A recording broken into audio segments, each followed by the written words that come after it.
आप सबको जय मसीह की।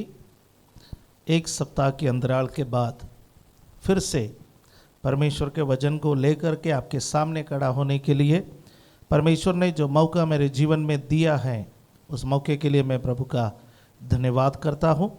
और आप सबको इस आराधना सभा में मैं खास तौर से स्वागत भी करता हूं। प्रभु सबका जीवन में कार्य करे। अभी तक गीतों का माध्यम से हम परमेश्वर की आराधना कर रहे थे, भजन संगीता में से हम मनन कर रहे थे। ये सब हमारे आत्मिक जीवन को संपुष्ट करने के लिए हमारे लिए आशीष का कारण बना है। आज परमेश्वर का वचन आपसे बांटने के लिए पिछले बार जो संदेश मैंने आपको दिया, पहला कुरिन्ती 10वां अध्याय उसका 6वां पद से लेकर के उसका 10वां पद तक जो आपसे बातें किया है, उसी में से एक और विषय लेकर के आज मैं आपके सामने आया हूँ। आज का भी विषय वही रहेगा, वार्निंग फ्रॉम इस्राएल्स हिस्ट्री, इस्राएलियों का इतिहास से चेतावनी। परमेश्वर इस्राएलियों के इतिहास से हमें जो चेतावनी देता है, वो चेतावनी को हम समझें, उस चेतावनी को हम अपने जीवन में गंभीरता से ले। नहीं है तो हमारा भी हालत ऐसा हो जाएगा कि 6 लाख जो इस्राएली पुरुष जो 20 साल के ऊपर के थे मिस्र में से निकले, परंतु 2 लोगों को छोड़ करके उनमें से कोई भी कनान देश में प्रवेश नहीं करने पाए। आज जो बात मैं आपसे कहना चाहता हूं वो निर्गमन का पुस्तक 32वां अध्याय पर आधारित होगा। Exodus chapter 32। निर्गमन का पुस्तक 32वां अध्याय एक लंबा अध्याय है, उसमें 35 पद है। ये मेरा आज का संदेश का पृष्ठभूमि है। जब पहली बार परमेश्वर ने जब इस्राएलियों से कहा कि तुम्हारे बीच में 10 आज्ञा परमेश्वर ने दिया, और 10 आज्ञा में पहले मैंने आपसे बोला है 4 आज्ञा परमेश्वर से संबंधित है, 1 आज्ञा परिवार से संबंधित है, और बाकी जो आज्ञाएं जो है 5 वो समाज से संबंधित आज्ञाएं परमेश्वर ने उनको दी है। और परमेश्वर चाहता था कि परमेश्वर के लोग इन आज्ञाओं का पालन करें, परमेश्वर के पीछे चले, परमेश्वर को पिता माने। लेकिन लोगों ने ऐसा नहीं किया। उन लोगों ने सांसारिक वस्तुओं की अभिलाषा की, सांसारिक वस्तुओं की लालच की।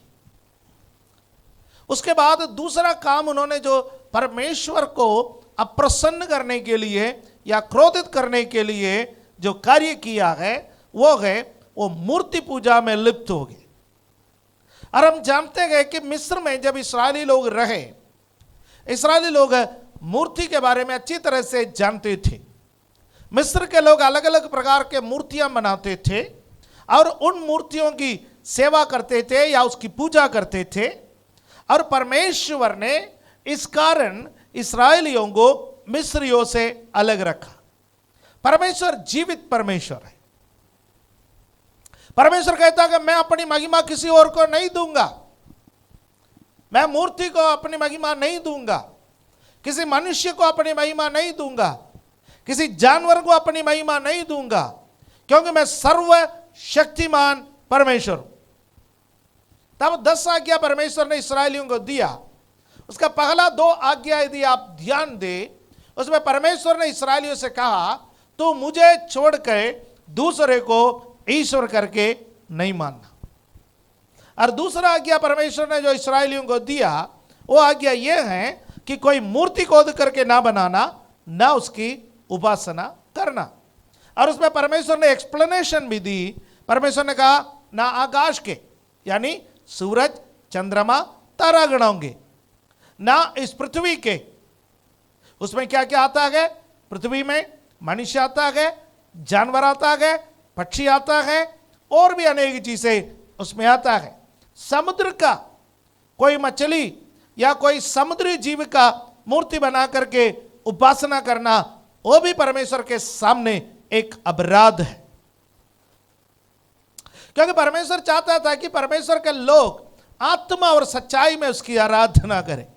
इसलिए यूहन्ना के सुसमाचार अध्याय 4 में जब यीशु मसीह सामरी स्त्री को आराधना के बारे में सिखा रहा था, यीशु मसीह ने सिखाया परमेश्वर आत्मा है और अवश्य है कि उसकी आराधना करने वाले आत्मा और सच्चाई में उसकी आराधना करें। प्यारो, हालेलुया। आपको और मुझे परमेश्वर ने बुला करके इस संसार से अलग किया है। हम भी एक समय परमेश्वर को नहीं जानते थे, हम भी परमेश्वर को अनेक रूप में मानते थे। ओ ये परमेश्वर का रूप होगा, वो परमेश्वर का रूप होगा, ये मिट्टी, ये लकड़ी का टुकड़ा, ये धातु का टुकड़ा, उन चीजों को लेकर के हम भी सोचते थे। हम में से कई लोग अपना पूर्वजों की आराधना करते थे। हम सोचते थे जो हमारा पूर्वज मर मिटे गए वो ईश्वर बन करके हमारे लिए कुछ काम कर रहा है। हम मनुष्यों की पूजा करते थे, जो जीवित मनुष्य है। आज भी ऐसे लोग हैं जो जीवित मनुष्यों की पूजा करते हैं। हालेलुया। लेकिन परमेश्वर ने उन अंधविश्वास में से, उस अंधकार में से हमें बुला करके अलग किया है, एक जीवित परमेश्वर की आराधना करने का मौका दिया है, जो परमेश्वर आकाश और पृथ्वी का सृष्टि करता है। हालेलुया। और परमेश्वर जानता है इस पृथ्वी के सभी मानव परमेश्वर के बारे में जाने, परमेश्वर को माने और परमेश्वर को आत्मा और सच्चाई में आराधना करे। हालेलुया, आमीन। और ये जो 32वां अध्याय में मूर्ति पूजा का 2 कारण बता रहे है ना। Exodus chapter 32 verse 1, first reason is written here. पहला जो कारण है मूर्ति पूजा का वो यहां पर लिखा है। हम देखेंगे, जब लोगों ने देखा कि मूसा को पर्वत से उतरने में विलंब हो रहा है, तब वे हारून के पास इकट्ठे होकर कहने लगे, अब हमारे लिए देवता बना जो हमारे आगे आगे चले। Not the point. जब लोगों ने देखा कि मूसा को पर्वत से उतरने में विलंब हो रहा है, प्रार्थना का उत्तर मिलने में जब देरी हो जाता है, लोग विकल्प ढूंढते हैं। परमेश्वर का दर्शन करना सब लोग चाहते हैं, परमेश्वर से बातें करना सब लोग चाहते गए, परमेश्वर की बातें सुनना सब लोग चाहते गए, परंतु जब देरी हो जाते गए, विलंब हो जाता गए, लोगों को क्या चाहिए? ऑप्शन। मूर्ति पूजा एक ऑप्शन है। किस चीज का? परमेश्वर बातें करने में देरी हो रहा है। यहां का संदर्भ आपको मालूम है। 10 आज्ञा देने के लिए परमेश्वर ने मूसा को पर्वत पर बुलाया। जब पर्वत पर परमेश्वर जब उतर आया, परमेश्वर ने मूसा से कहा, लोगों को बोलो कोई भी पर्वत को ना छुए, जानवर भी पर्वत को ना छुए। उस पर्वत पर मूसा को और यहोशू को और एक हद तक हारून और हूर को, उसके अलावा किसी को चढ़ने का इजाजत नहीं था। परमेश्वर बातें करने के बाद हारून और हूर को नीचे भेज दिया, क्योंकि लोगों की अगुवाई उनके हाथ में थे। अगुवे के बिना लोग खराब हो जाएंगे, यह परमेश्वर जानता था। और हारून को अगुवे के रूप में परमेश्वर ने नीचे भेज दिया और मूसा को ऊपर बुलाया। मूसा के साथ यहोशू भी था। हालेलुया। परमेश्वर ने यहोशू को भी ऊपर तक जाने के लिए दिया, लेकिन एक सीमित स्थान तक। उसके बाद मूसा के संग परमेश्वर बैठ करके बातें किया। जैसा एक मित्र अपने दूसरे मित्र से बातें करता है, वैसा परमेश्वर ने मूसा से बातें की। और 10 आज्ञा का जो पटिया जिसने परमेश्वर ने तैयार किया, वो पटिया और परमेश्वर के हाथों से, उंगलियों से लिखा हुआ वो लेख, वो परमेश्वर मूसा के हाथ में दिया। उसके बाद मूसा को समझा रहा था। और ये सारे कामों में समय हो गया। परमेश्वर का अपना समय है। हम कई बार परमेश्वर का हमारा घड़ी में बांधने का कोशिश करते हैं। यह परमेश्वर के द्वारा बनाया गया घड़ी नहीं है, यह मनुष्य के द्वारा बनाया गया घड़ी है। परमेश्वर का घड़ी का हिसाब किताब अलग है। बाइबल में लिखा है 1000 दिन परमेश्वर के दृष्टि में एक दिन के समान है, और एक दिन परमेश्वर की दृष्टि में 1000 दिन के समान है। हालेलुया। परमेश्वर का विचार हमसे ऊंचा है। परमेश्वर का कार्य हमारा समझ में नहीं आते। हमारा दिमाग एक छोटा सा डब्बा है। असीमित परमेश्वर को, अपरिमित परमेश्वर को हम इस डब्बे के अंदर बंद करने का कोशिश करता है। परमेश्वर के बारे में सब बातें समझने के लिए हम निकल पड़े गए, लेकिन हम इस बात को भूल गया है। हालेलुया। वो असीमित परमेश्वर जिसकी महिमा अपरंपार है, वो अपरिमित परमेश्वर हमारा ये छोटा सा दिमाग में आने में, हालेलुया, उस परमेश्वर को इस दिमाग में अंदर संभालने में हम सक्षम नहीं है। फिर भी वो हम में से एक के समान उतर आया है। हालेलुया। ताकि हम उस परमेश्वर का प्यार को समझ सके, उस परमेश्वर का स्वभाव को समझ सके। और जब मूसा पर्वत पर परमेश्वर के संग 10 आज्ञा पा रहा था, यहाँ नीचे देरी हो रहा था, तो लोगों ने हारून से कहा, हारून, मूसा को क्या हो गया हमको नहीं मालूम। हमें मिस्र से मूसा लेकर के आया, हमने परमेश्वर को नहीं देखा, लेकिन हमने मूसा को देखा। मूसा का माध्यम से परमेश्वर के वाणी को हमने सुना। अब मूसा, अब हमें कोई उम्मीद भी नहीं है वो उतर आएंगे, उसका काम तमाम हो गया होगा। क्योंकि ये पहाड़ का धुआं को देखो, ये धुआं, ये आग, ये गर्जन का शब्द कितना भयंकर है। और मूसा ढेर हो गया होगा। अब मूसा के अलावा परमेश्वर से संपर्क रखने वाला कोई नहीं है। अगला बंदा तुम हो, अगला अगुवा तुम हो। अब तो हम अनाथ हो गए। अब तक तो हमारा एक ईश्वर था, लेकिन अब हम अनाथ हो गए। ये जंगल में हम मारे मारे फिर रहे।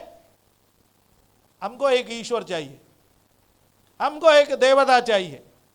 वो तुम्हारे जिम्मेवारी पर है, तुम बना के दो। क्या करने के लिए? हमारे आगे आगे चलने के लिए। क्यों मालूम है? परमेश्वर जब इस्राएलियों को मिस्र में से निकाला था, परमेश्वर ने उनसे वायदा किया कि मैं तुम्हारे आगे आगे चलूंगा। परंतु इस वक्त उनकी आंखों से परमेश्वर की महिमा ओझल हो गया है। परमेश्वर के अगुवे दूर हो गए हैं और वो सोच रहे हैं कि हम अनाथ हो गए हैं। जब वो सोचने लगा कि हम अनाथ हो गए हैं और मूसा के आने में देरी हो गया है, वो अपने लिए ईश्वर को बनाने का कोशिश की।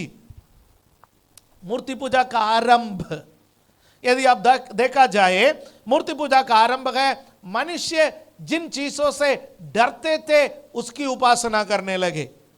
आज भी ऐसा है। यदि एक गुंडा इलाका में आतंक फैलाएंगे तो उसको गुंडा फीस देने के लिए लोग तैयार हो जाएंगे। हफ्ता वसूली करने वाले को हफ्ता देने के लिए लोग तैयार हो जाएंगे। उसका एक बहुत बड़ा इमेज हो जाएगा। लोग उसके पीछे चलने लगेंगे, उसको नमस्ते कहने लगेंगे, उसकी पूजा करने लगेंगे। उसी प्रकार मनुष्य जब अलग अलग प्रकृति के शक्तियों से, मनुष्य अलग अलग जानवरों से, मनुष्य अलग अलग चीजों से जब डरने लगे, जिन चीजों से मनुष्य डरने लगे उसकी उपासना करने लगे। नंबर 1। नंबर 2, मनुष्य को यदि किसी चीज से फायदा हो जाता है वहां पर भी मनुष्य दंडवत करने लगे। वहीं से ये कहावत निकला ना, चमत्कार को नमस्कार। यदि कहीं भी मनुष्य को चमत्कार नजर आ जाए, अलौकिक बातें नजर आए, मनुष्य क्या करेंगे? उसके पीछे जाएंगे, उसकी पूजा करने लगेंगे। यहां जब लोगों ने हारून को प्रेरित किया और हारून के पास जाकर के कहने लगे, हमको एक देवता चाहिए, हम अनाथ हो गए, हमारे आगे आगे चलने के लिए चाहिए। तो हारून ने उनसे कहा, सोना दे दो, जितना सोना है तुम्हारे पास सब दे दो। लोग अपने अपने घर में गए, महिलाओं के गले में जो चेन और कानों में जो थे, नाक में थे, इधर उधर महिलाएं जो आभूषण पहन रखे थे, सब इकट्ठा करके हारून के पास लेकर के आया। हारून ने उसको अच्छे से पिघाल करके एक बछड़ा बना दिया, उसको अच्छे से तराशा, अच्छे से पॉलिश किया, बड़ा सुंदर सा एक बछड़ा। बछड़ा कहाँ का देवता है? बछड़ा मिस्र का देवता है। मैं अक्सर कहता हूं, इस्राएली मिस्र से तो निकले, परंतु मिस्र उसके अंदर से कभी नहीं निकले हैं। आज विश्वासी भी ऐसे हैं, निकल तो आए हैं, चर्च में तो है, बाइबल तो पकड़े हैं, आराधना तो करते हैं, लेकिन डरते हैं। डर उनके अंदर से अभी तक नहीं निकला। फिलहाल दिन ये काम नहीं करना चाहिए, ये दिन अच्छा नहीं है। दिन को मानने वाला मसीह है। बाइबल में लिखा है हर दिन यहोवा ने बनाया है, हमारे लिए आशीष का दिन है। हालेलुया, आमीन। कुछ लोग शनिवार का दिन कुछ काम नहीं करते हैं, कुछ लोग वीरवार का दिन कुछ काम नहीं करते हैं, कुछ लोग और कोई दिन कुछ काम नहीं करते हैं, कुछ लोग कुछ दिन को बड़ा ज्यादा शुभ मानते हैं। हमारे लिए ना कोई दिन अशुभ है, हमारे लिए ना कोई रंग अशुभ है, हमारे लिए ना कोई अंग अशुभ है। आमीन, राइट। सब कुछ हमारे लिए शुभ है। सोमवार कन्वीनियंट है, सोमवार अच्छा है। यदि शनिवार कन्वीनियंट है, वो हमारे लिए अच्छा है, राइट। कोई भी रंग है वो हमारे लिए अच्छा है, कोई भी अंग है वो हमारे लिए अच्छा है। हमारे लिए कुछ भी ऐसा चीजें नहीं है। यदि मिस्र के आचरण, पाप के आचरण, पुराना रीति रिवाज के आचरण आपके हृदय के अंदर, आपके मन के अंदर कहीं भी आपने बिठा रखा है, आज उसको निकाल करके भेज दीजिएगा। नहीं गए तो वो एक दिन मिस्र का बछड़ा बन करके आपके सामने खड़े हो जाएंगे। हारून के हाथ में लोगों ने आभूषण दिए।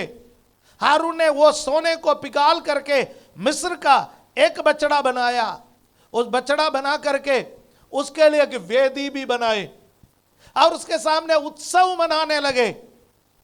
हारून कहने लगे यहोवा के लिए हम एक उत्सव मनाएंगे। मैं बड़ा ताज्जुब लगा कि अरे भैया, तुमने बनाया बछड़ा और तुम उत्सव मना रहा है यहोवा के लिए। कई बार हम भी तो ऐसा है, अपनी इच्छाओं को पूरा करते गए और नाम परमेश्वर का लेता है, अपना मन मर्जी चलते गए और नाम परमेश्वर का लेता है। या अपना मन मर्जी के मुताबिक बछड़ा बना करके उसमें यहोवा के लिए उत्सव मनाने के लिए वे लोग बैठ गए हैं। हम निर्गमन का पुस्तक 32वां अध्याय उसका दूसरा और पद से हम जब पढ़ेंगे तो वहां पर देखेंगे, एक्सोडस चैप्टर 32 वर्स 2 ऑनवर्ड्स। हारून ने उनसे कहा, तुम्हारी स्त्रियों और बेटे बेटियों के कानों में सोने की जो बालियां हैं उन्हें तोड़कर उतारो और मेरे पास ले आओ। तब सब लोगों ने उनके कानों से सोने की बालियों को तोड़कर उतारा और हारून के पास लेकर के आया है। और हारून ने उन्हें उनके हाथ से लिया और एक बछड़ा डालकर बनाया और टांगी से गढ़ा। तब वे कहने लगे, हे इस्राएल, तेरा परमेश्वर जो तुझे मिस्र देश से छुड़ा लाया है वो यही है। हालेलुया, आमीन। अब परमेश्वर कैसा फील करता होगा, राइट। यदि कोई बच्चा किसी जानवर को पप्पा कहे या किसी जानवर को मम्मी कहे, किसी जानवर को भाई कहे, बहन कहे, तो उसका पप्पा मम्मी को, भाई बहनों का कैसे फील होगा? आप पहले समझाएंगे, मारेंगे, पीटेंगे, हर प्रकार से उसको समझाने के लिए कोशिश करेंगे। कुछ भी समझ में नहीं आता है तो इबास में ले जाएंगे, एक आधा शौक लगवाएंगे। सुनिए, जब हम परमेश्वर को छोड़ करके दूसरे को बाप जब कहने लगते हैं परमेश्वर को छोड़ करके बछड़े को ईश्वर कहने लगते गए। जीवित परमेश्वर मिस्र में 10 विपत्तियों भेजकर चिन्ह और चमत्कार के जरिए से इस्राएलियों को छुड़ा करके फिरौन के हाथ से लेकर के आया। लाल समुद्र को 2 भाग में विभाजित करके सूखी भूमि से उनको निकाला और उसी लाल समुद्र में फिरौन और उसकी सेना को डूब करके मार दिया, डुबा करके मार दिया। वही परमेश्वर जिन्होंने इस्राएलियों को चट्टान में से पानी दी, वही परमेश्वर जिसने इस्राएलियों को आसमान से मन्ना बरसाया। जब उन्होंने मांस के लिए पुकारा, परमेश्वर ने उनके लिए बटेर दी। जब वो मारा के पानी को पी नहीं सका, परमेश्वर ने उस मारा के पानी को उनके लिए मीठा करके दिया। वो परमेश्वर को भूल करके बछड़ा बना करके वे कहने लगे, ये वो परमेश्वर है जिसने तुम्हें मिस्र से छुड़ा करके लेके आया है। ये जनता को शौक के अलावा और क्या ट्रीटमेंट दिया बताइए। सबके सब एक साथ मिलकर कहने लगे, ये वो परमेश्वर है जिसने हमें मिस्र से लेकर के आया। परमेश्वर कितना दुखी हुआ है, परमेश्वर कितना दुखी हुआ। हालेलुया। मैं कहानी को और आगे बढ़ाऊं उससे पहले मैं दूसरा पॉइंट पर आना चाहता हूं। पहला पॉइंट मैंने आपको बोला, क्या बोला है? जब विलंब हो जाता है मनुष्य विकल्प ढूंढते हैं, और विलंब का विकल्प क्या है? मूर्ति पूजा। अच्छे अच्छे विश्वासी तांत्रिकों के पास जाते हैं, अच्छे अच्छे विश्वासी पूछते गए, पास्टर जी और कुछ काम करें हम? मैं आपसे कहना चाहता हूं, जब पूछने के लिए आपका मुंह खुल गया है तो समझ लेना आपने मन में कर लिया है।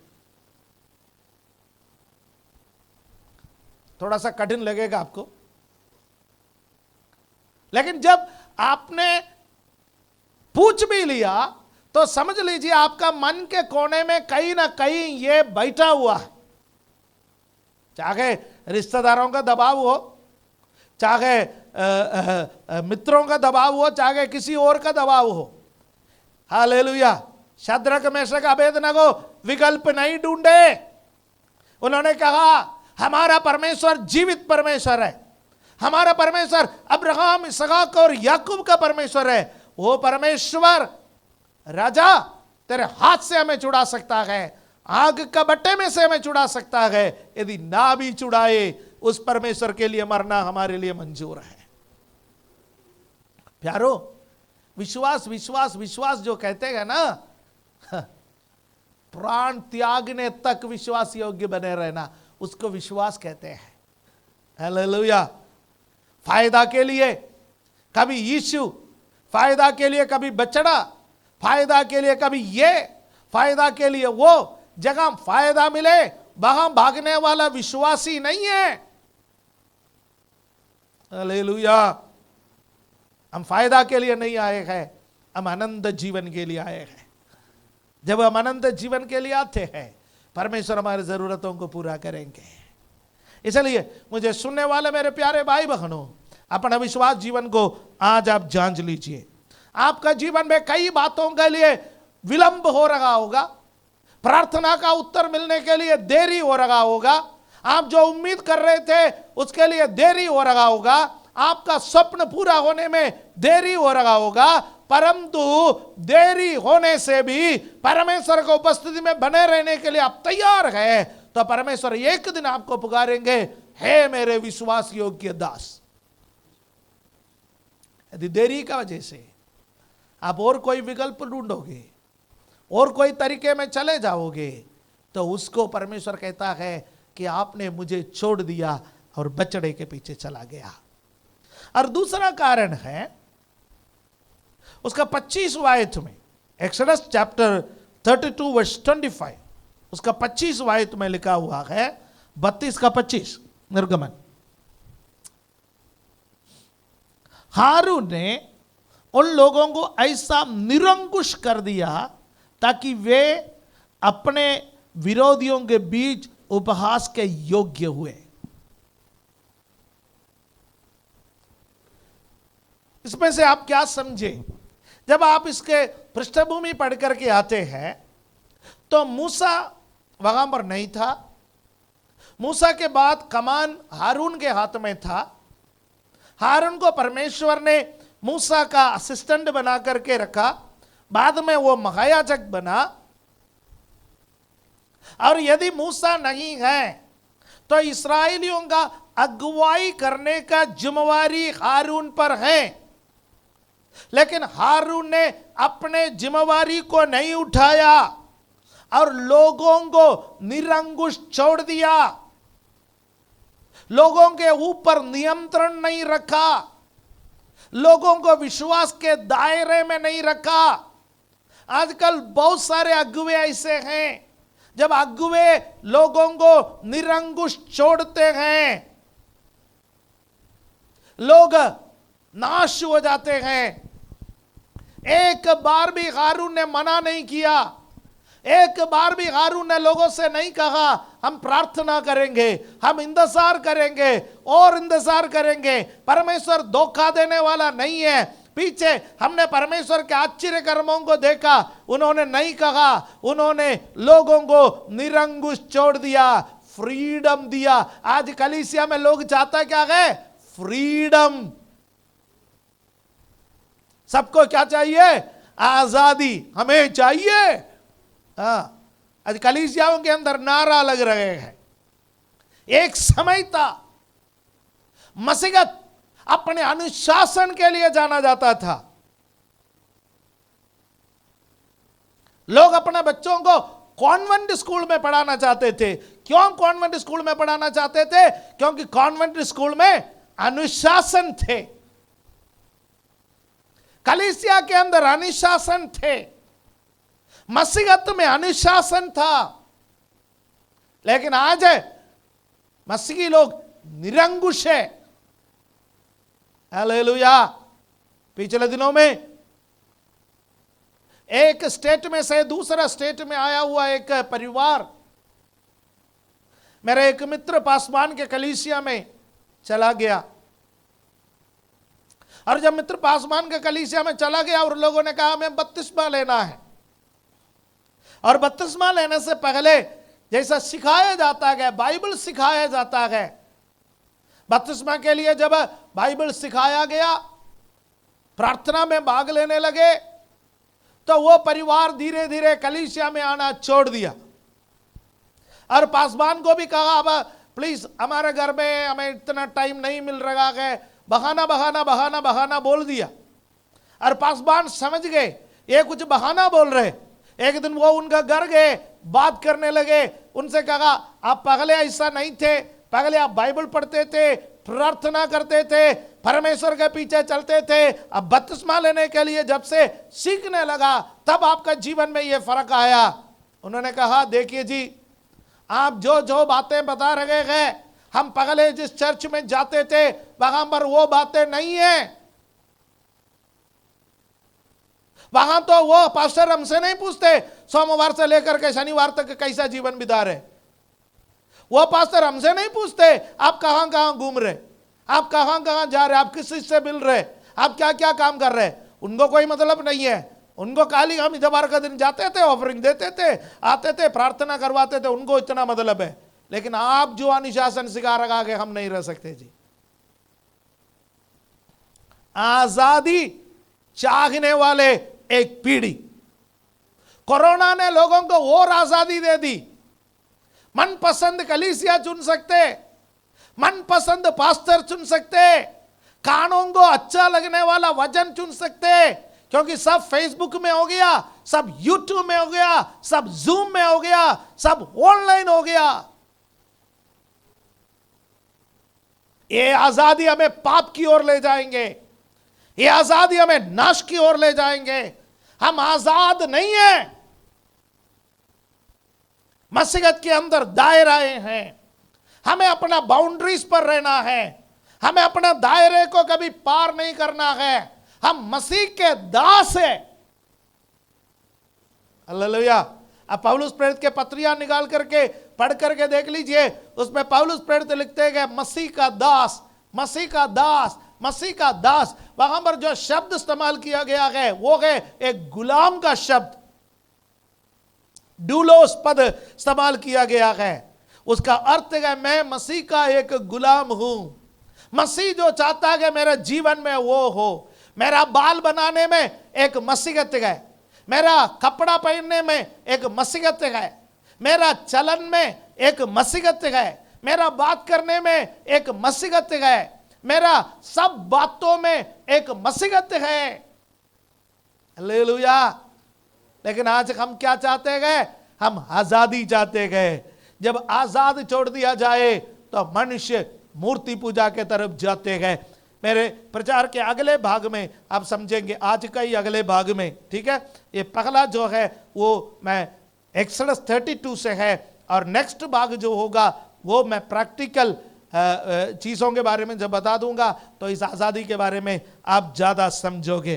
तो मैं जब ये अध्याय पढ़ा तो पवित्र आत्मा ने मेरा मन में प्रेरणा दिया है कि मूर्ति पूजा का 2 रीजन हो सकता है।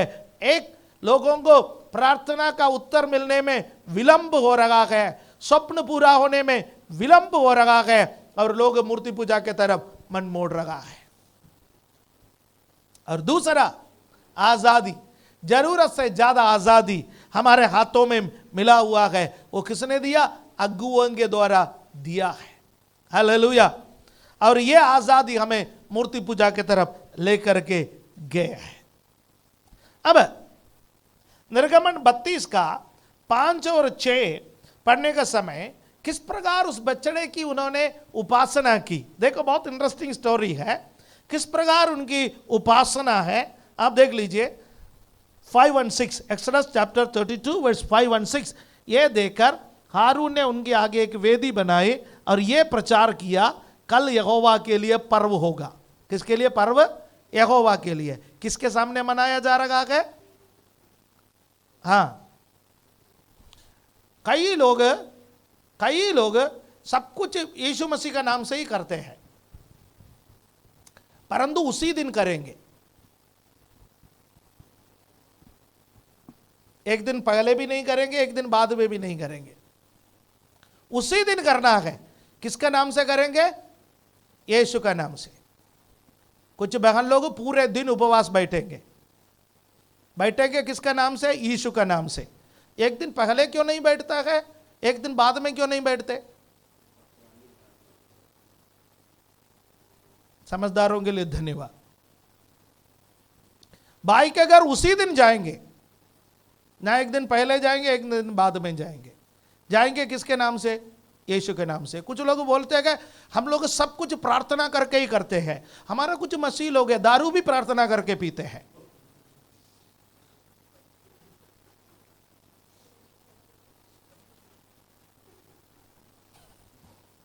पवित्र होता है, प्रार्थना करके पियो तो पवित्र हो जाता है। सुधर जाइए। सामने बछड़ा है, नाम यहोवा का है, नहीं चलेगा। बछड़े का पर्व मना करके उसमें यहोवा का पर्व बोलने से पर्व यहोवा का नहीं बनता। पर्व तो बछड़े का है। मैं आपको पसंद आए या ना आए, ये वजन है। हालेलुया। और दूसरे दिन लोगों ने भोर को उठकर होम बलि चढ़ाए। 12 बजे तक सोने वाले भी बछड़े का पर्व में भोर को उठा, होम बलि चढ़ाए और मेल बलि ले आए और बैठकर खाया पिया और उठकर खेलने लगे। आज कलीसिया कईयों का खेलने का जगह बन गया है। आज आराधना खेलने का जगह बन गया है। वो पवित्रदाई कलीसिया में कहां में आज? परमेश्वर के उपस्थिति के सामने दंडवत करने का वो अनुभव आज कलीसिया में कहां में? कलीसिया कईयों के लिए खेलने का जगह है। मेरे प्यारे भाइयों बहनों, परमेश्वर का कलीसिया यदि हमारे लिए खेलने का जगह बन जाए, उसका अंजाम हमें भुगतना पड़ेगा। जहां परमेश्वर का पवित्र उपस्थिति होना चाहिए, जहां परमेश्वर के सामने दंडवत करना चाहिए, जहां परमेश्वर के सामने भय और भक्ति के साथ खड़े रहना चाहिए, वहां इस्राएलियों ने क्या किया? बछड़ा बना करके, वेदी बना करके उसके सामने नाचने लगे, खाने लगे, पीने लगे, खेलने लगे। कलीसिया मनोरंजन का जगह नहीं है।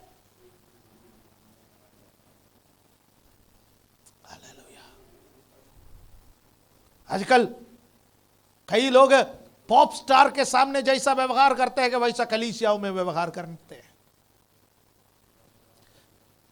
स्टार नाइट्स में जो किया जाता है आजकल कलीसिया में नकल किया जाता है। परमेश्वर का अभिषेक जिन कलीसिया में उतरता था, आजकल नकली दुआ छोड़ने लगे।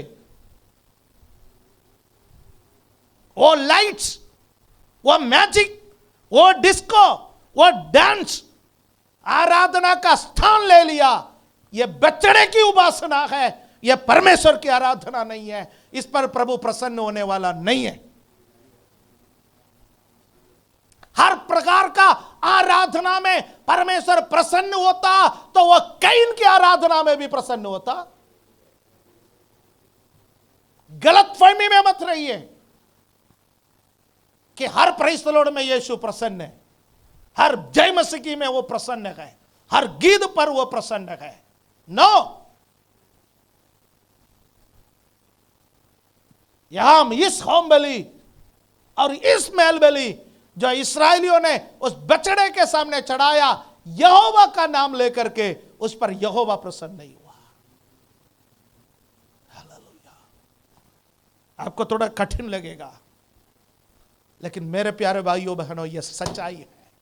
वचन झूठ नहीं बोलता।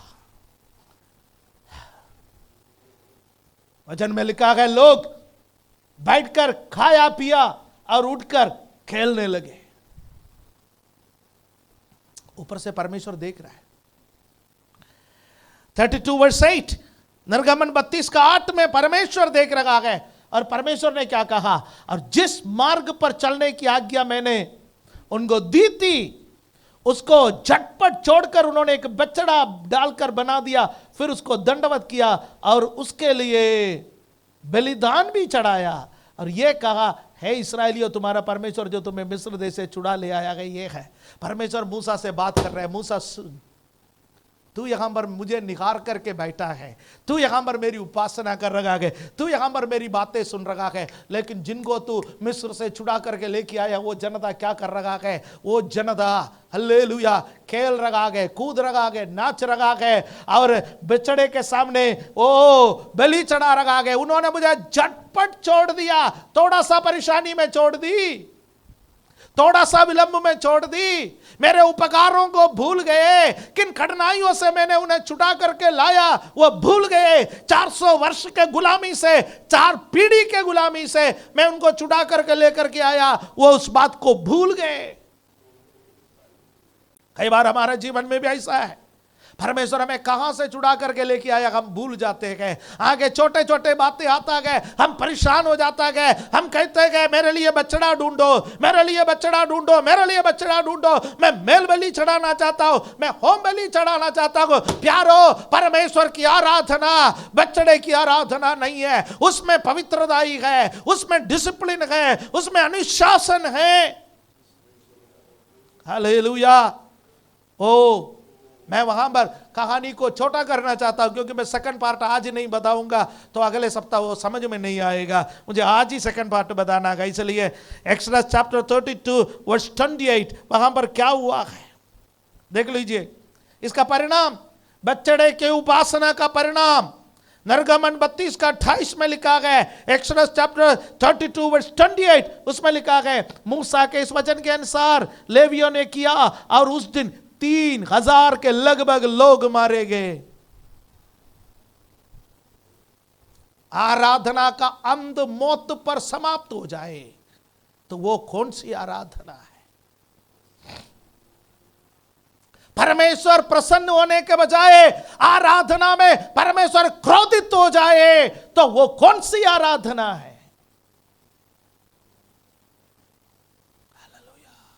बछड़े की आराधना परमेश्वर को प्रसन्न नहीं करेंगे, बछड़े की आराधना परमेश्वर को क्रोधित करेंगे। 3000 लोग उस दिन मारे गए।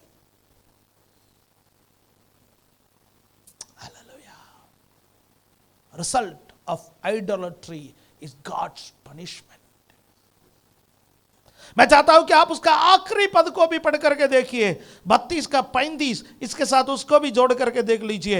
एक्सोडस चैप्टर 32 वर्स 35, उसमें क्या लिखा है कि अतः यहोवा ने उन लोगों पर विपत्ति डाली, क्योंकि हारून के बनाए हुए बछड़े को उन्हीं ने बनवाया था। मूर्ति पूजा आपका जीवन में विपत्ति के अलावा क्या लाओगे?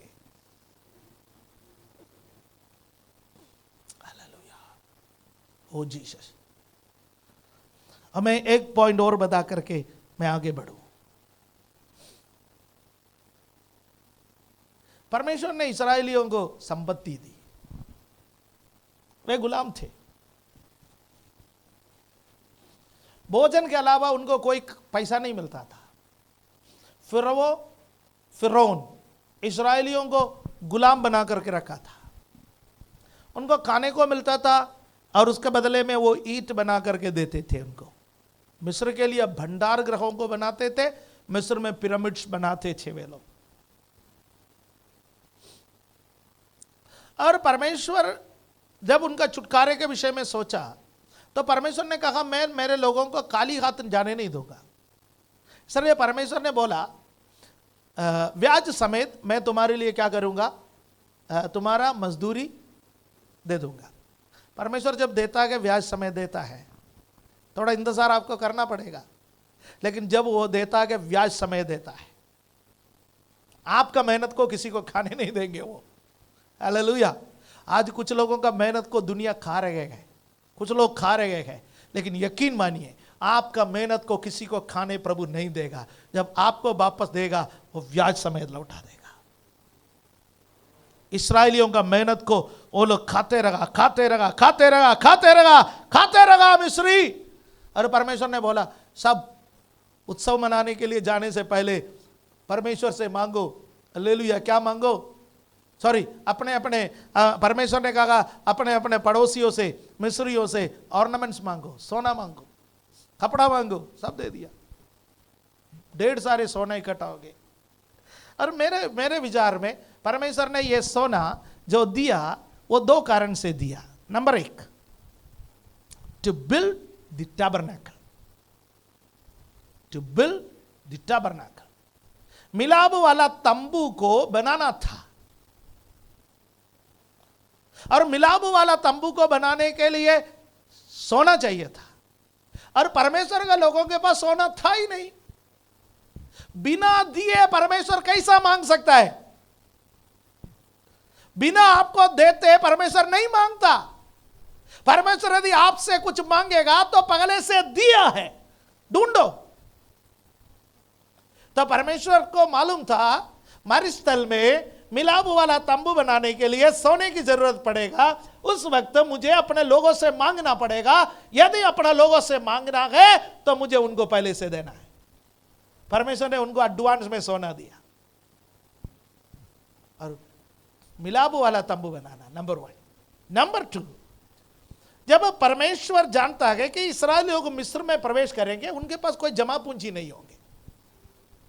उनको फावड़ा खरीदना है ना, खेती बाड़ी करना ना, फावड़ा खरीदना है, गेती खरीदना है, या ऐसे ऐसे जो सामान है जो खेती बाड़ी में इस्तेमाल होना है, वो सब खरीदना पड़ेगा उनको। कहां से आएगा पैसा? पैसा नहीं है तो कौन देगा ये सारे सामान? और जिन जिन देशों से वो गुजर रहे हैं, कई जगहों पर उनको रोटी भी खरीदना पड़ता है, कई चीजों के लिए उनको पैसे की जरूरत पड़ेंगे। तो परमेश्वर ने उनको एक पूंजी के रूप में ऑर्नामेंट्स दिए। आजकल भी सोना खरीद करके इकट्ठा करने वाले लोग हैं, बना करके रखिए, समय पर उसको इस्तेमाल कर लीजिए। नहीं ये तो एक ही दिन ये सब इधर ही रह जाएगा, है ना। बहुत ज्यादा इस्तेमाल, बहुत ज्यादा इकट्ठा करके रखने से कोई लाभ नहीं है। हालेलुया। यह सब परमेश्वर के लिए जो दिया है, एक परमेश्वर के लिए इस्तेमाल करना है, दूसरा आपका जरूरत पर काम आना है, आपका जरूरत पर काम आना है। और वहां पर लोगों ने क्या किया, उसी सोने का मिसयूज किया, उस सोने का बछड़ा बनाए। और मजे की बात यह रहा कि मूसा पर्वत से उतर आया, उसी बछड़े को आग में पका करके, पीस करके, पानी में मिला करके उनको पिलाया।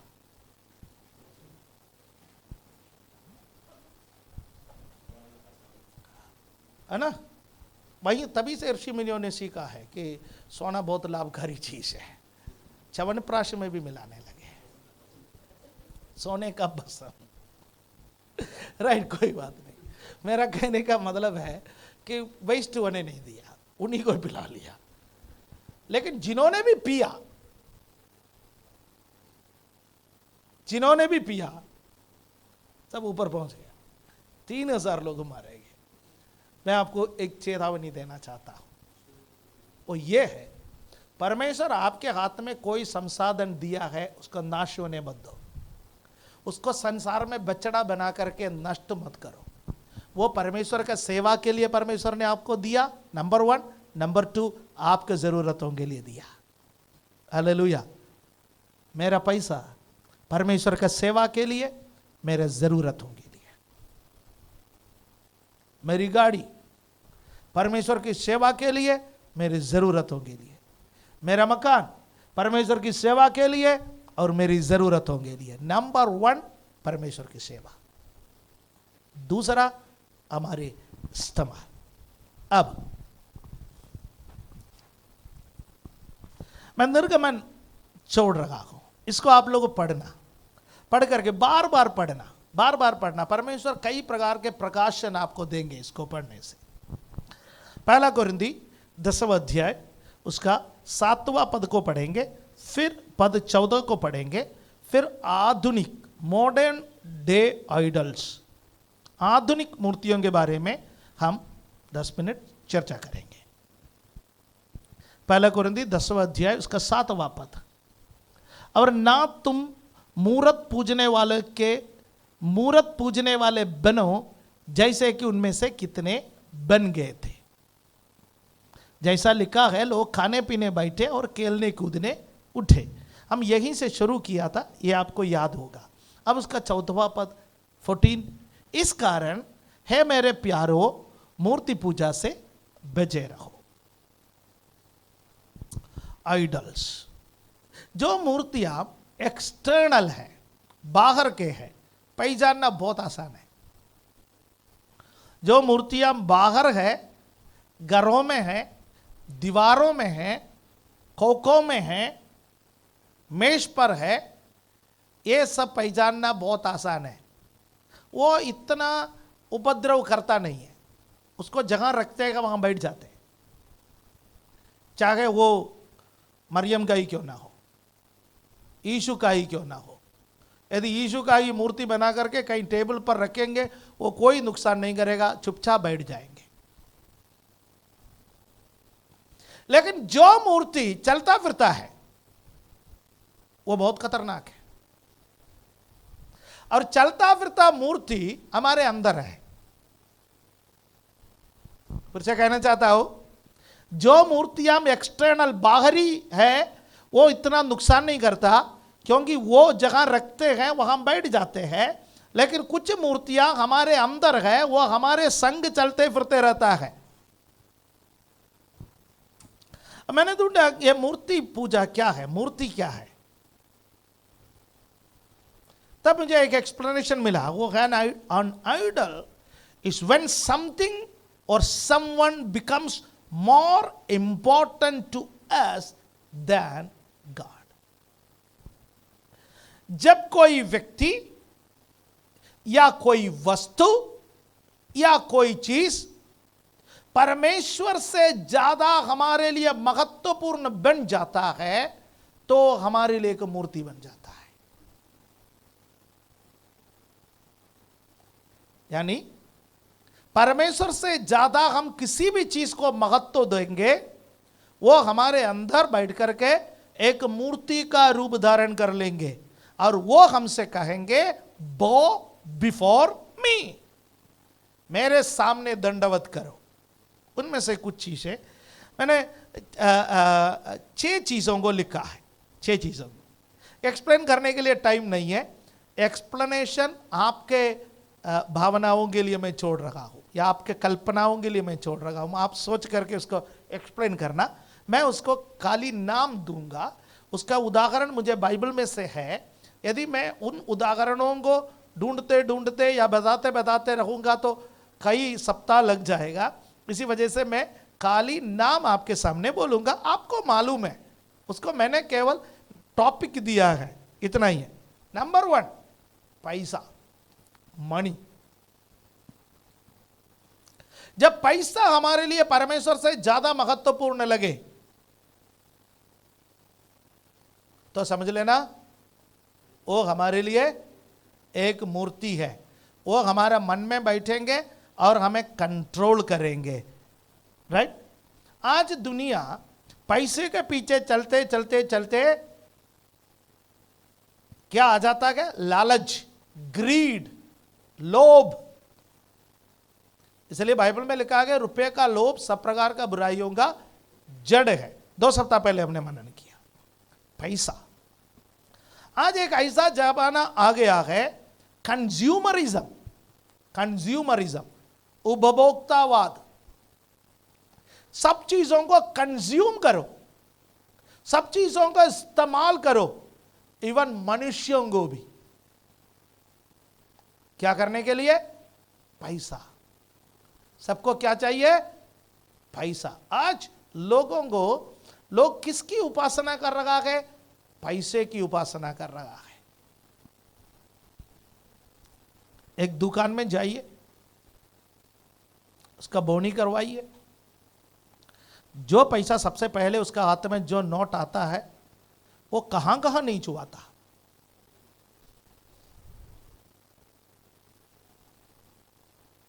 अपना माथे पर, अपना छाती पर, गले पर, सब चीजों पर चू चू के किसकी आप उपासना कर रहे हो? 100 रुपए का नोट क्या आपका 10 जगह पर चूने से 1000 बन जाएगा? लेकिन आप उसको दंडवत कर रहे हैं क्योंकि आपके अंदर का लोभ आपसे कहता है इसके सामने माथा टेको, ये आपको मिलते रहेगा। लोभ, उपभोक्तावाद, ऐसे ऐसे चीजें जो है जो मनुष्य को आज पैसे के तरफ खींच रहा है। पैसे के तरफ आप किसी को भी कुछ भी कहिए, वो व्यक्ति आपसे एक सवाल पूछेगा, इससे मुझे क्या लाभ मिलेगा? कुछ भी किसी को कहिए करने के लिए, उसका पहला सवाल होगा कि मुझे क्या लाभ होगा इससे। That means how much money I get, कितना पैसा मुझे मिलेगा। ठीक है? इसके बारे में ज्यादा एक्सप्लेन करने की जरूरत नहीं है। आज संसार को चलाने वाला एक बहुत बड़ा ताकतवर मूर्ति है पैसा। बहुतों के जीवन को छलनी कर दिया है, बहुतों के जीवन को विश्वास से पीछे हटा दिया है। हालेलुया, आमीन। मनुष्य किस चीज से भी अधिक पैसे को चाहता है। मनुष्य सोचता है पैसा है तो सब कुछ है। ऐसा के जमाने में माया छोड़िए। दूसरा, पदवी।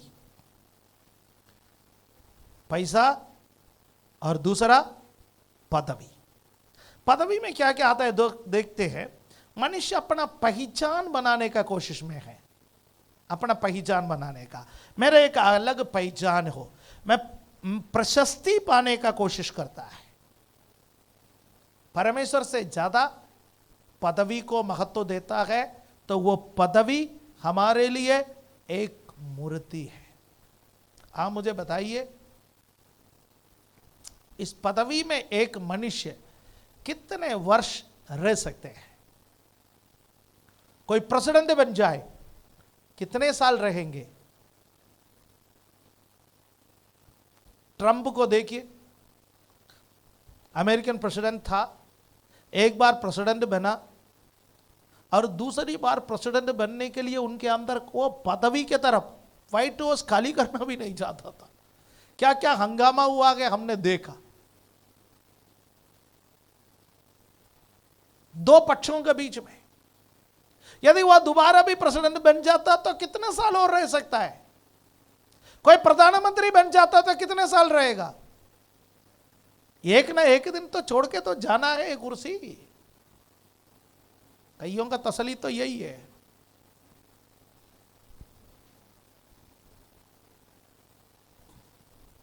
पदवी हमेशा हमारे साथ नहीं रहेगा।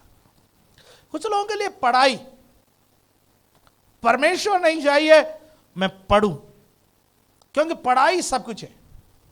मैं पढ़ लिख करके पढ़ा लिखा बंदा बन जाऊं, पढ़ा लिखा पापी। अनपढ़ पापी भी है, पढ़ा लिखा पापी भी है।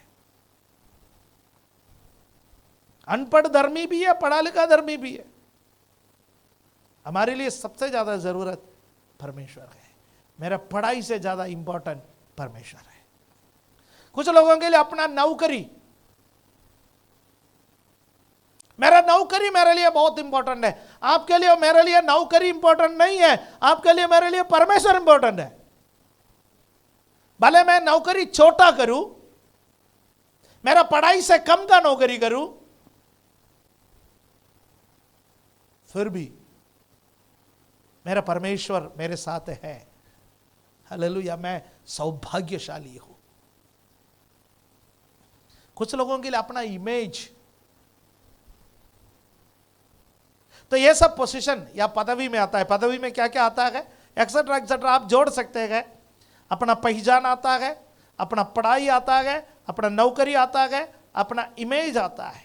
ये सब अपना पदवी में, मैं एक पदवी में पहुंचूं। पैसा हमेशा एक व्यक्ति के पास नहीं रहता। पैसा हमेशा एक व्यक्ति के पास नहीं रहता। आज मेरे पास है तो कल आपके पास, आज आपके पास है तो कल मेरे पास, आज हम दोनों के पास जो है कल किसी और के पास। पैसा किसी के पास नहीं रहता, पदवी भी किसी के पास नहीं रहता। एक पदवी में कोई हमेशा बना नहीं रह सकता। एक ना एक दिन वो पदवी को छोड़ करके इस संसार से जाना पड़ेगा। कल मैंने न्यूज़ में एक छोटा सा क्लिप देखा।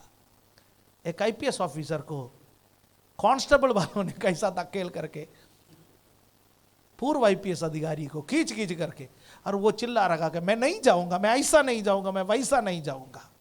एक समय पदवी पर रखा हुआ, आईजी का पोजीशन में रखा हुआ, एक पूरे प्रदेश को अपने कंट्रोल में रखा हुआ एक व्यक्ति वक्त पलट जाता है। आज जो आपके पास पदवी है, जरूरत नहीं कल आपके पास रहेगा, लेकिन परमेश्वर जो आज है कल भी आपके पास रहेगा। मृत्यु के बाद भी परमेश्वर हमारे पास रहेगा। कुछ लोगों के लिए एंटरटेनमेंट, मेरे लिए खाना, खाने के बिना मैं मर जाऊंगा। कुछ लोगों के लिए अपना हॉबीज, मैं क्रिकेट नहीं खेलेगा तो मैं मर जाऊंगा, मैं ये नहीं खेलेगा तो मैं मर जाऊंगा, ये नहीं देखेगा तो मैं मर जाऊंगा। प्यारो, इन सब से बड़ा परमेश्वर है। स्पोर्ट्स हमारे लिए बड़ा नहीं है, भोजन हमारे लिए बड़ा नहीं है, हॉबीज हमारे लिए बड़ा नहीं है। हमारे लिए सबसे बड़ा कौन है? परमेश्वर। मैं जानता हूं कई लोगों के लिए घूमने फिरने के लिए छुट्टी मिलता है, लेकिन चर्च में एक दिन उपवास प्रार्थना में बैठने के लिए छुट्टी नहीं मिलता। आप किसको महत्व देता है? शादियों में जाने के लिए तो आपको छुट्टी मिलता है, लेकिन कभी आपने परमेश्वर के लिए भी छुट्टी लिया है? मेरे शब्द आपको चोट पहुंचा सकते हैं, ऐसे लोग अक्सर सुनता नहीं है।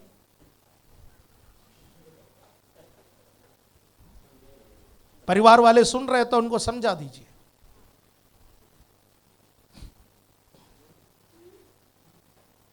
नाम बताना नहीं चाहूंगा, नहीं तो किसी को शक है तो मेरे पास आए तो मैं बता दूंगा।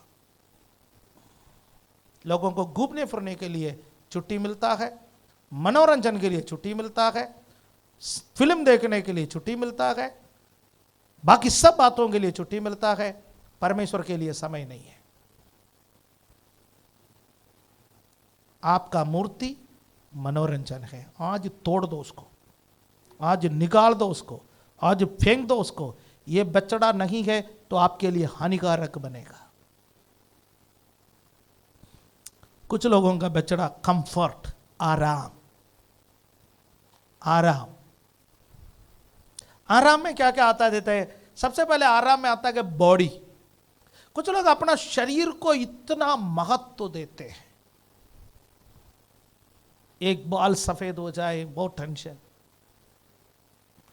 चेहरे पर कहीं एक दाना निकल करके आ जाए टेंशन, हल्का सा गड्ढा हो जाए टेंशन। कुछ लोग 2 दिन धूप में चला मेरा कलर का हो जाए तो टेंशन।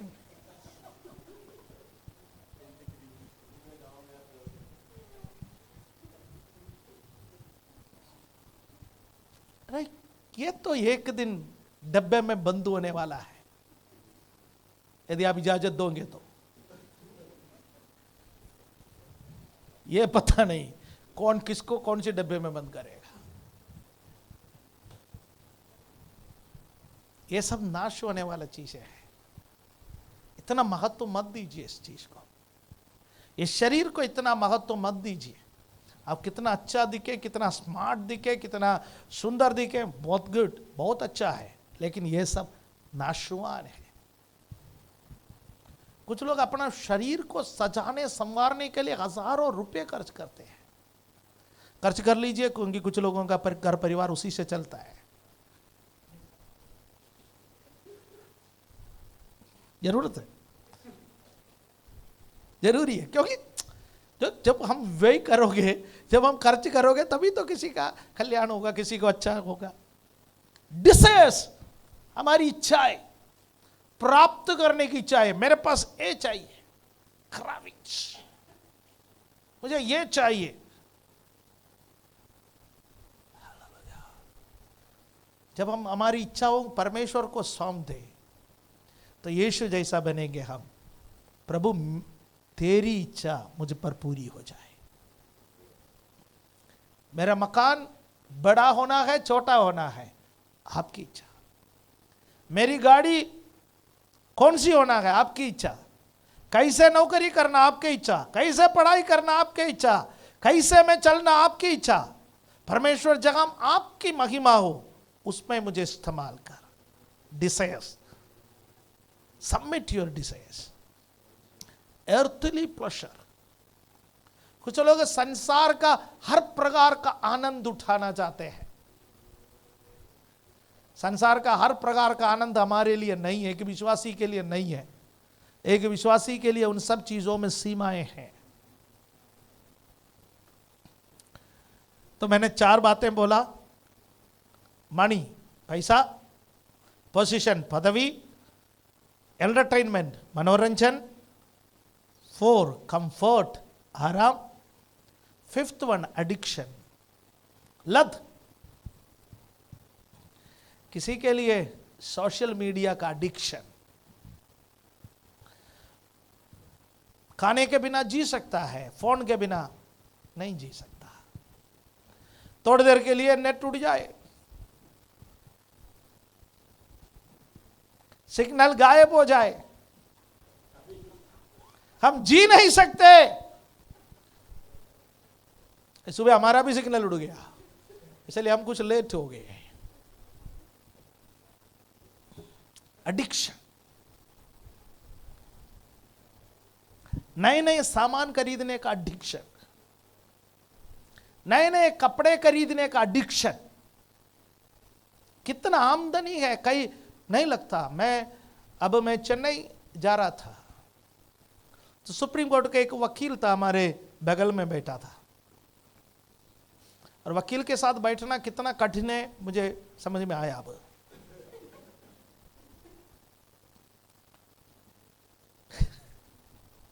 अच्छा बंदा था।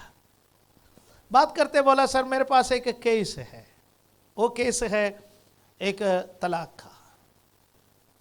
एक लड़की ने एक लड़के से भाग करके शादी की, परिवार के इच्छा के खिलाफ शादी की। एक छोटी सी लड़की है, शादी का दूसरा या तीसरा साल है, ये तलाक चाहती है। वो लड़का तलाक देना नहीं चाहता और ये लड़की तलाक चाहती है, जज के सामने है। और वो कहता है कि मैं तो लड़की की तरफ से वकील हूं और लड़ता भी लड़की के खिलाफ हूं। पैसा मैं लड़की से ले रहा हूं, उसका तरफ से मैं पेश हो रहा हूं, लेकिन मैं फेवर लड़के का कर रहा हूं। सावधान वकीलों से। कोई वकील मुझे सुन रहे तो माफ कर लीजिए। उन्होंने कहा उसका रीजन है। वो केस लाए तो मैंने उसका केस लिया, लेकिन जब केस का स्टडी की, जब उसके तक पहुंचा तो पता चला लड़की गलत है, लव मैरिज किया। अब शादी के पहले साल ही उस लड़की को पता चला मेरी आकांक्षाओं को, मेरी इच्छाओं को ये पूरा नहीं कर सकता। उसकी शौक महंगे महंगे शौक है, महंगे शौक है, महंगा कपड़ा चाहिए, महंगा गाड़ी चाहिए, महंगे महंगे जगहों पर घूमने के लिए जाना है, और लड़के के पास इतना आमदनी नहीं है। और वो क्या करने लगे, उसको तलाक चाहिए। प्यारो, एडिक्शन, एडिक्शन। कहीं भी समझौता करने के लिए तैयार नहीं है, किसी के साथ भी रहने के लिए तैयार नहीं। ये मेरा लत है, इसको पूरा करना है, उसके लिए लड़ने के लिए भी तैयार हो जाएंगे। कुछ माता पिता अपने बच्चों का मोबाइल के एडिक्शन से परेशान हो रहे हैं। 6th one, relationship, family, friends, etcetera. परिवार कई बार हमें परमेश्वर से दूर ले जाता है। एक व्यक्ति यीशु मसीह के पास आकर के कहने लगा, मुझे अपने पिता को पहले गाड़ने दे।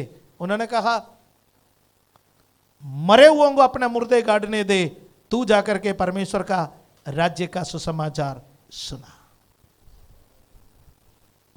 6 बातें: पैसा, पदवी, मनोरंजन, आराम, लत, रिश्ता।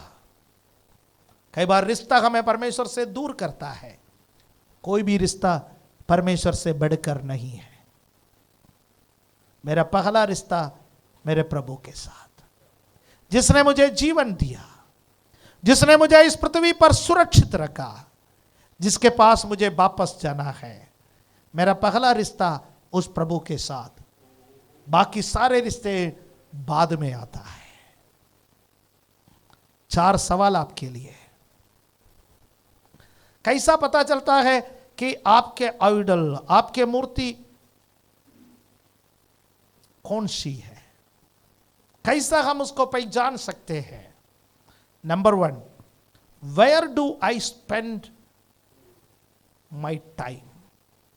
मेरा समय को मैं कहां खर्च कर रहा हूं? आपके उपासना मूर्ति के सामने आप अपना समय को खर्च करते हैं।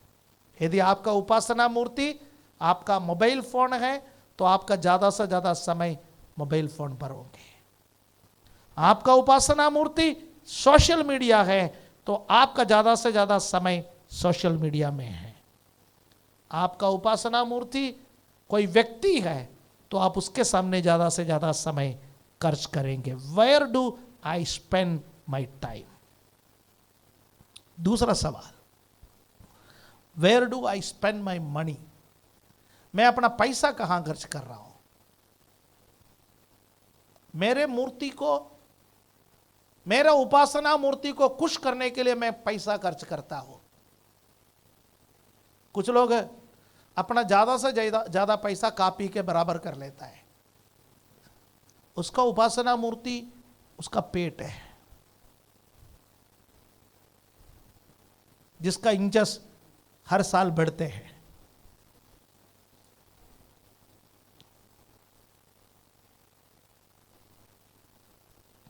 Where do I spend my money? चलिए आगे मैं बोलना नहीं चाहता। Where do I get my joy? कहां से मुझे अपना आनंद मिल रहा है? किस चीज से? किस चीज से मुझे सबसे ज्यादा आनंद मिलता है? वो आपका उपासना मूर्ति है। कुछ लोग बाइबल नहीं पढ़ते क्योंकि उसमें से कोई आनंद मिलता ही नहीं है। सीरियल देखते हैं, कुछ लोगों का जीवन ही सीरियल जैसा बन गया है। त्रिकोण, समकोण, किसी दिन गोल हो जाओगे, उस दिन पता चलेगा। Where do I get my joy? कहां से आनंद मिलता है? और 14 सवाल है, What is always on my mind? मेरा मन में हमेशा क्या चलते रहता है? वो मेरा उपासना मूर्ति है। 4 सवाल एक और बार दोहराता हूं, फिर प्रार्थना करना चाहता हूं।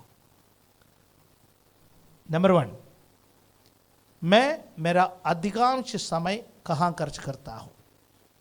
नंबर 2, मेरा अधिकांश पैसा मैं किसके लिए खर्च कर रहा हूं? नंबर 3, मुझे कहां से आनंद मिलता है? नंबर 4, मेरा मन कहां पर लगता है? ये 4 सवाल का जवाब आप अपने लिए ढूंढिए, मैं मेरे लिए ढूंढूंगा, हम सब अपने अपने लिए ढूंढेंगे, तो हमको पता चलेगा कि हमारा आराधना उपासना मूर्ति कौन है। कुछ लोग जब भी देखो प्रभु की उपासना में, प्रभु के बारे में बातें करने में, मुझे कुछ लोगों को देख के लगता है कि वो प्रभु के लिए पागल है। मैं चाहता हूं मैं उनके समान बनूं, मैं प्रभु के लिए पागल हो जाऊं। इस संसार से उनको कोई लगाव नहीं है, सांसारिक वस्तुओं से उनका कोई लगाव नहीं है। ऐसा नहीं है कि वो खाना नहीं खाता, वो भी खाना खाता है, वो भी नौकरी करता है, वो भी बच्चे पालते हैं, वो भी जीवन साथी के साथ रहते हैं, वो भी इस संसार में बाकी लोग करने वाला हर कार्य जो आजीविका के लिए करते हैं, लेकिन प्रभु के लिए 24 घंटे पागल सा एक जीवन। मैं चाहता हूं मुझे भी एक ऐसा जीवन मिले, हम सबको मिले, क्योंकि हमारा केवल एक ही आराधना का मूर्ति है, प्रभु यीशु। मैं उसकी उपासना करना चाहता हूं, क्योंकि बछड़े की उपासना करना मौत है, बछड़ी की उपासना करना नाश है। यदि मैं इस्राएलियों के समान करूंगा तो वो मेरे लिए घातक साबित होगा, परंतु मैं यीशु के समान पिता के बातों को सुनने के लिए, पिता के बातों को देखने के लिए, पिता के बातों को करने के लिए चाहत रख करके चलेगा तो मैं एक आशीषित व्यक्ति होगा। आज का वचन से प्रभु सबको आशीष दे। आंखों को बंद करें, प्रार्थना करें। प्रभु, हम आपकी उपस्थिति में आते हैं, हमारे जीवन को जांचने में हमारी सहायता कर। हमारे जीवन के कई क्षेत्र में हम इस्राएलियों के समान व्यवहार करते हैं प्रभु, हमारे जीवन के कई बातों में हम गलत कर देते हैं, लेकिन आज आपके सामने हम आते हैं प्रभु। पुराने नियम के वो मूर्तियां, पुराने वस्तुएं वो हमारे जीवन में अब नहीं है, लेकिन मॉडर्न डे आइडल्स, हमारे जीवन में आते हैं। परमेश्वर उसमें से हमें बचा, उसमें से हमें बचा पिता परमेश्वर। और प्रभु ये 4 सवालों का उत्तर ढूंढने में हमारी सहायता कर।